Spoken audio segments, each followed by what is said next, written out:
kulankan oo ahaa mid si heer sare loo soo qaban qaabiyay ayaa waxaa ka soo qayb galay xildhibaano ka tirsan baarlamaanka Soomaaliya, guddiga dastuur sameynta maamulka ku meel gaarka ah ee Jubba, dadka ka soo jeeda deegaanada Jubbooyinka, aqoon-yahano, waxgarad iyo marti sharaf kale.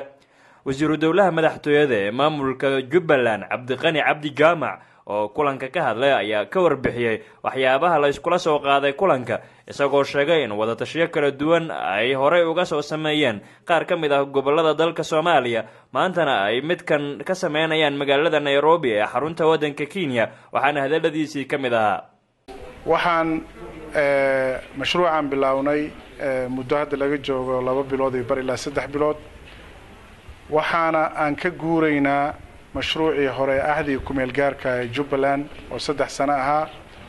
waxaana insha Allah aanu guuraynaa dastuur joogta oo ildahan doonto Jubbaland hadii Ilaahay idmo.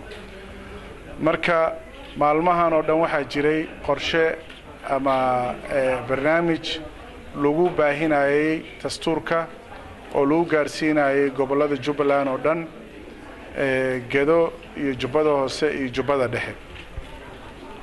shirarkaasi magaalooyin kala duwan bay ka dhacayeen. kii diaspora ama dadka dibad joogga aan ugu talagalana waxay ahayd kii halkan ka dhacay maanta oo ka dhacay Nairobi. xaqiiqdii wuxuu ahaa mid taariikhi u ah waxyaalo badan oo ra'yi ayaanu ka helay oo na ka faa'iidnay.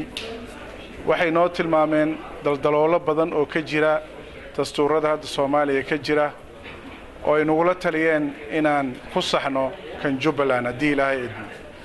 intii ay socotay xafladda ayaa xildhibaanadii kulanka iyaguna ka hadlay, waxa ay dhammaantood taageereen qorshaha wada tashiga dastuurka ee maamulka ku meel gaarka ah ee Jubbaland. si kastaba ahaatee, ujeedada kulankan ayaa waxa ay ahayd mid afkaaraha looga dhageysanayay dadka Jubbooyinka, waxaana su'aalo la weydiiyay guddiga dastuur sameynta maamulka Jubba, iyagoo ka jawaabay dhammaan su'aalihii la weydiiyay. Cumar Caaqil, SNTV, Nairobi.